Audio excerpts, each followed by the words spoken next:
Let's talk some transfer portal because the portal, well, it depends on when you're watching this. The portal might be open. It opens Monday at midnight, so very early in the morning. And for this video, I got Pete Nakos, a.k.a. No Sleep Pete, a.k.a. Portal Pete. He's here with me. We're going to get into some of the most exciting developments going down in the transfer portal. So let's get to it. Pete, where do we start? Probably at the quarterback position. Last year, it was loaded. Dillon Gabriel, Cam Ward, Kyle McCord, Will Howard, the list goes on. This year, we're already expecting Miller Moss, Jackson Arnold. But in general, how do you think this QB crop will compare to last year? Yeah, last year's quarterback crop was one of the more talented I think we've ever seen in the transfer portal era, especially when you look at a guy like Cam Ward, who's expected to win the Heisman or in that mix, a finalist is expected. And then you look at this year's class, I mean, a Miller Moss, a Connor Wegman, I mean, those are two known names, right? Connor Wegman, highly touted. But both of those guys have had hiccups in their careers, both at USC and Texas A&M, respectively.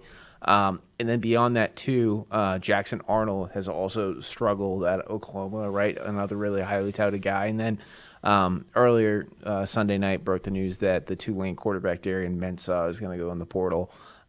He had a standout redshirt freshman season this year for the Green Wave and is one of the more highly touted underclassmen. Mm-hmm. Now, the big domino that is yet to go yet, Josh, is Washington State quarterback John Mateer. He is one of the more speculated about quarterbacks who could go in the portal. He's yet to announce any decision on that. His coach, Jay Dickert, said he's still going through bowl practice and nothing's changed. But the big one there, Josh, is his offensive coordinator, Ben Arbuckle, recently took the Oklahoma offensive coordinator job. So everyone in Oklahoma has their eyes on what John Mateer's going to do. Yeah, playing a little game of connect the dots there as Pete's phone is just buzzing over here. So we could be breaking news on this show. Make sure you keep on watching. So I get kind of a feeling that, we said how great last year's QB crop was, but this year, are teams spending more on retention? Guys like a Lenoris Sellers, I mean, I don't know if we see him on the market, a DJ Lagway. Are teams making sure that they retain their top-end quarterbacks? Yeah, no, 100%. With someone like Lenoris, right, that's all about making sure that he's happy, then that he stays at South Carolina for how electric of a player he is. The one new wrinkle now to watch at South Carolina, though, Josh, is his offense coordinator, Dale Loggins, accepted the App State job on Saturday. So he is going to have a new offense coordinator in 2025. So that's going to be one thing to watch. And then you look at roster retention and things like that at Florida, right? DJ Lagway, highly touted, lived up to that in his true freshman season. Now he's back. I think he has a lot to do with the reason why Billy Napier's back for another season. And now Florida's going all in on building that roster around DJ Lagway so they can be in this 12-team college football playoff in 2025. Yeah, you kind of got that feeling with the Florida Gators down the stretch, the belief that Billy Napier was coming back, and then their whole recruitment at the end kind of centered around DJ Lagway. So, yeah, you can tell that there is some retention going on. Now, let's move on to the wide receiver group because this market seems like it's going to be hot. We've already got former 5-star wide receiver Micah Hudson declaring that he's going to hit the portal. Then 2 studs from Kentucky, Barian Brown and Dane Key. Probably just scratching the surface here. Yep. What's a number one wide receiver go for in this year's market? It goes anywhere from $300,000 to $1 million. And obviously, we've talked on the show before, Josh, how Ryan Williams and Jeremiah Smith and Ryan Wingo, including Isaiah Bond as well, kind of reset the wide receiver market.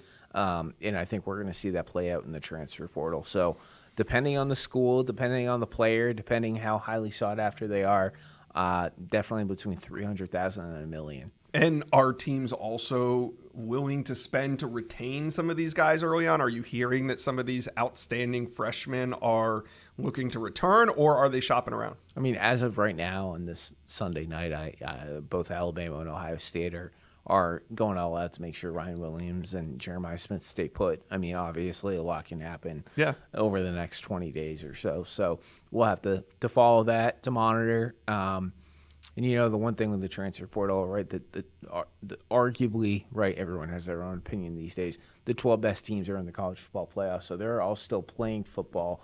So some of the more talented players who might decide to leave have yet to announce their intentions. Yeah, we kind of experienced that with the last cycle, and Yep. there's always that balance of like, are these guys going to put their names in early? Are they going to be respectful and wait? You just kind of never know. Right.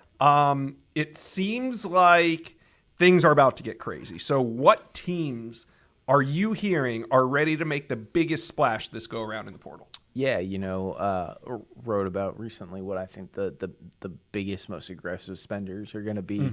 That includes Michigan, who just landed Bryce Underwood, right? One of the more highly publicized NIL recruitments. I don't think that's going to end when the portal ends. Right, they're not just...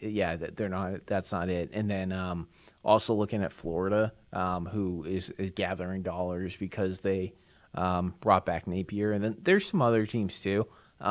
One team that I didn't include as an aggressive spender early on, who has really popped up to me in the last 10 days when I keep making these phone calls, Nebraska is going to do everything they can to make sure Dylan Raiola is happy. Okay. That makes sense. That wide receiver room is getting revamped, and that's not going to come at a cheap price. Yeah, some teams need weapons. So we're going to be talking transfer portal all week, all month. Transfer portal is going to be the topic of conversation on this channel. So you guys let us know, what do you think your team needs the most in the portal? Let us know. Comment section below.